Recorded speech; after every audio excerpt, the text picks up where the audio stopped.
Madame la directrice de cabinet adjointe de la présidente de l'Union africaine, Madame la présidente de l'Union panafricaine de la jeunesse, jeunes gens, participants ici et venus de tout notre continent, mesdames et messieurs, la première chose que je voudrais faire ici, c'est de vous demander tous de vous lever pour que nous marquions une minute de silence en mémoire de tous ces jeunes Africains qui ont perdu leur vie cette année à la recherche d'une vie meilleure.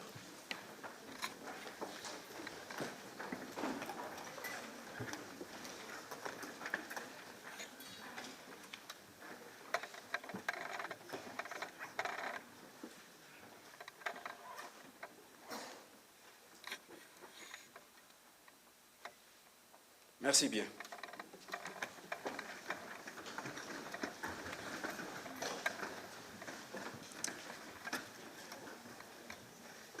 Puisque c'est à vous que je m'adresse, chers jeunes, vous pouvez imaginer quel peut être le plaisir d'être parmi vous. Et on pourrait s'interroger à ce moment-ci, parce que je prends la parole avant le message de Madame la Présidente de la Commission de l'Union africaine. Je ne vais donc pas, devant vous, faire un message très protocolaire. Parce que, comme vous savez, ainsi va la vie. Vous pouvez imaginer que je ne suis plus un jeune, que je ne serai plus un jeune aussi. Mais j'ai été un jeune. Donc j'ai été à votre place. Alors je vais tout simplement ici laisser ma partie protocolaire, rappeler aussi un certain nombre de choses qui ont déjà été faites par la présidente de l'UPJ. Alors je vais ici tout simplement, parce que c'est votre journée de fête, ce n'est pas nécessairement la nôtre, même si dans notre tête, nous devons rester jeunes, c'est bien votre journée. Alors je m'apparterai et je ferai ici tout simplement quelques témoignages. Le premier, j'aurais voulu taire cela, mais quand j'écoute les engagements que vient de prendre ici la présidente de l'UPG, je me suis dit je ne peux pas le taire. Nous étions censés nous retrouver dans cette salle à 9h30. J'ai dû faire recours à la garde ici, avec une cloche en main, pour vous appeler pour entrer en salle, parce qu'on avait dépassé 9h30. Jeunes Africains, une partie des inventions du monde tient à l'heure. Ce qui a apporté la plus grande révolution d'aujourd'hui, c'est-à-dire la révolution informatique, c'est la gestion du temps. Parce qu'on veut aller plus vite, parce qu'on veut faire des calculs plus vite, plus nombreux. Quand vous attaquez la question de l'ordinateur calcule à fraction du millionième, de 100 millionième de seconde. C'est ça l'ordinateur. Si vous voulez construire l'Afrique de demain, la première chose que vous devez faire, c'est de savoir gérer le temps. Quand on dit qu'on commence à 9h30, soyez dans la salle à 9h25. Comme ça, on peut commencer à l'heure. Et il y a une chose qui dit, la ponctualité est la politesse des rois. La ponctualité est la politesse des rois. Pour que le roi montre à son peuple qu'il aime son peuple, qu'il respecte son peuple. Quand il dit on commence à 10h, le roi doit être là à 10h. Si vous êtes les rois, soyez ponctuels. Alors, comme j'ai dit que j'allais vraiment faire des témoignages, puisque je parle de la ponctualité, certainement vous connaissez tous cet artiste africain qu'on appelle Zao, qui chante combattant. Zao était un instituteur. Et un jour, il a décidé de devenir chanteur. Pourquoi? Parce que quand il était instituteur, Souvent, on lui demandait de prendre ses élèves de la classe, de se mettre à la rue pour applaudir le roi qui devait passer. Mais comme les rois passaient en retard, alors il restait toute la journée avec ses enfants-là, en train d'attendre le roi. Alors il s'est dit, comment je vais faire pour me faire applaudir moi aussi? Alors il est devenu artiste. Comme ça, lui aussi, il peut se permettre, quand les rois sont là, c'est lui qui prend la décision de venir pour qu'on l'applaudisse. Voilà la question. Ça, c'était mon premier témoignage. Le deuxième, parce que nous avons été, nous aussi, je vous ai dit, que nous avons été jeunes. Nous avons été des militants de la jeunesse. Notre mandat, nous, était simple. C'était le mandat de l'OUA aussi. Et le grand mandat de l'OUA de notre époque, nous étions jeunes, c'était de dire la libération de notre continent. Et quand on regarde notre bilan, nous sommes fiers. Nous sommes fiers aussi parce que les jeunes chefs d'État, c'était des jeunes chefs d'État. Vous pouvez prendre Nkrumah, vous pouvez prendre Mandela. Quand ils commencent la lutte, ils sont des jeunes Africains qui se battent pour libérer le continent. Qui se battent pour libérer le continent. Et nous étions peut-être petits. Nous prenions des pancartes pour les soutenir. Parce que c'était ça le mot d'ordre. Libérer notre continent. Quel est le mot d'ordre d'aujourd'hui? Avez-vous seulement intégré réellement le mot d'ordre d'aujourd'hui? Quel est votre défi? Le passage de l'OUA à l'Union africaine que nous avons tous célébré, c'est pour dire intégration africaine. Avec notre vision simple, nous voulons une Afrique demain dirigée par des enfants africains, c'est-à-dire vous. Mieux que cela, nous avons donné une vision. À cela, nous avons dit, voici le chemin pour y accéder. L'agenda 2063.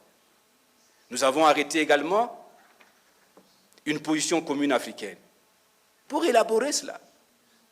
Mais nous avons à côté de cela aussi, parce que nous avons été des jeunes, nous avons dit non, il faut une charte de la jeunesse. Nous l'avons faite. Et quand on regarde à l'intérieur de l'agenda 2063, un des piliers, c'est de dire il faut que la jeunesse s'exprime. Il faut que la jeunesse participe. Il faut que la jeunesse définisse et construise son avenir. Là est votre défi. Là est votre défi. Alors, je vais aussi paraphraser ce chef d'État de notre continent qui disait « Ne demandez pas trop ce que va faire votre pays pour vous. Dites-vous surtout qu'est-ce que vous-même vous allez apporter pour votre pays et pour votre continent. » C'est ça le grand challenge. Alors je me pose la question de savoir, et je voudrais que vous intégriez cela dans votre démarche. Avez-vous réellement, à ce stade, pris connaissance de façon concrète de ce que représente l'agenda 2063? Ou bien c'est seulement la beauté du discours pour venir dire, je m'adresse à l'ensemble des jeunes que vous êtes, représentants des jeunes de notre continent. Il faut que ça devienne votre préoccupation. Quand vous partez d'ici, quand vous allez repartir dans vos pays, apprenez, jeunes frères. Demandez à vos radios, demandez à vos télévisions, demandez à vos médias la possibilité que vous expliquiez aux jeunes du continent ce que c'est que l'agenda 2063. Et quelle est la place? Qu'est-ce que nous voulons que vous fassiez? C'est pourquoi je demande des choses simples. J'étais très heureux en passant là de voir que à l'exposition, il est placé un certain nombre de stratégies. J'espère. Je ne sais pas comment on en sortit. Je vois encore sur la table là. Oui. Stratégie continentale de la science, la technologie et l'innovation 2064. Stratégie également continentale de l'éducation, de l'enseignement, de la formation technique et professionnelle. Et bientôt, puisque nous en avons parlé seulement hier, la stratégie continentale de l'éducation 2016-2025. Je demande tout simplement cette appropriation. Pourquoi? La mise en œuvre réelle de ces stratégies, 2063, la position commune africaine, ne pourra pas se faire sans vous. Ne pourra pas se faire sans vous. Ne pourra pas se faire réellement si vous ne définissiez pas par vous-même quel est votre rôle. Comment faire pour que vous comptiez. Et nous y croyons. Parce que l'agenda 2063, autant que la position commune africaine, autant que toutes ces stratégies, c'est nous qui les élaborons. C'est vrai qu'on vous interroge, mais c'est nous qui vous les élaborons. Hier, je disais ici, je vais terminer par là, hier, je disais ici, plagiant un homme politique africain qui disait à ses camarades, il disait, camarades, faisons la révolution, car le peuple est prêt. C'est comme vous, jeunes gens. C'est comme vous. Prenez conscience de votre force. Prenez conscience de votre force, de ce que vous représentez.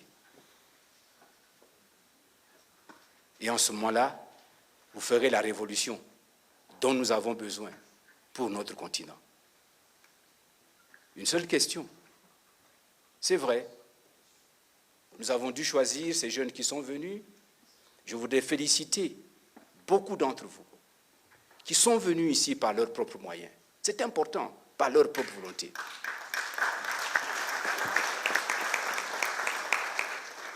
Et ça, nous ne pouvons pas le passer sous silence. C'est un engagement fort pour montrer que, oui, quand on dit le peuple est prêt, pour que ces jeunes viennent ici par leurs propres moyens, ça signifie qu'ils sont prêts. Ça signifie qu'ils sont prêts à faire ce sacrifice, ça signifie qu'ils sont prêts à faire beaucoup de choses. C'est pour cela, aujourd'hui, 1er novembre, vous êtes venus ici. Est-ce qu'en 2017, vous viendrez encore ici? Est-ce qu'en 2018, on vous fera venir encore ici? Je me pose la question. Quelle est la nature de la fête aujourd'hui du 1er novembre dans l'ensemble de nos pays? Dans l'ensemble de nos pays. Posons-nous cette question. Il nous faut donc mobiliser l'ensemble de nos continents pour que, au moment où nous allons célébrer ici, le 1er novembre 2017, que la fête ait lieu dans l'ensemble de notre continent. Et c'est pour cela que ces clubs que nous créons, ces clubs de l'Union africaine, sont un mécanisme pour cela, non pas une concurrence, mise à la disposition des jeunes Africains. Vous devez venir ici, non pas pour célébrer la première, ça c'est mon sentiment. Vous ne devez pas venir ici seulement pour célébrer le 1er novembre. Le 1er novembre doit se célébrer sur le terrain, pour montrer votre force. Vous devez célébrer le 1er novembre dans les pays, pour montrer notre force, votre force. Et puis venir ici, lors du débat intergénérationnel, pour mettre en face de ces chefs d'État, pour leur dire, voici la voix de la jeunesse africaine. Et en ce moment-là, moi, croyez-moi, que les chefs d'État, quand ils auront vu la mobilisation que vous ferez le 1er novembre dans chacun de vos pays, quand vous viendrez ici en janvier, chaque janvier pour les rencontrer, pour le dialogue intergénérationnel, ils vous prendront plus au sérieux. Parce que ça, c'est le défi. Mesdames et messieurs, je vous ai dit que je ne voulais pas faire un discours protocolaire. Je suis venu avec mes papiers, que mes services sont bien écrits, un discours bien protocolaire, mais à quoi ça servait aujourd'hui? Parce que vous savez tout ce qu'on allait dire. Je voulais faire ce témoignage et vous dire enfin que, croyez-nous, notre avenir est derrière nous, mais nous comptons sur vous. Nous comptons sur vous pour l'Afrique de demain. Nous comptons sur vous pour l'Afrique de demain, pour que nous n'ayons pas honte devant les autres. Nous comptons sur vous. Retenez cela. Retenez cela. Nous comptons sur vous pour que l'Afrique change, pour que l'Afrique que nous voulons, que l'Afrique de nous voulons, existe réellement et que nous ayons la possibilité de nous présenter partout la tête haute. La tête haute, ça sera grâce à vous. Je vous remercie.